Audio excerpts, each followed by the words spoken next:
motivation ကိုစောင့်မနေပါနဲ့တင်ဘွားကိုစိတ်ရုပ်တရုပ်လို့လောချလိုက်ပါနံပါတ်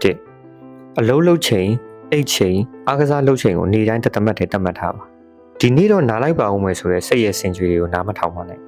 routine ရှိခြင်းကတင့်အောင်နောက်ရဲ့ဆုံးဖြတ်ချက်ချရတဲ့ဝန်တော့ဝင်ပူတွေကိုရောကြစီပြီးတော့အလုပ်ပေါ်မှာပဲစွန့်ရင်အပြေတုံးနိုင်စေပါပါနံပါတ်2အာယုံပြတ်လွင့်သွားပြီလားချက်ချင်းပြန်ဖမ်းပါ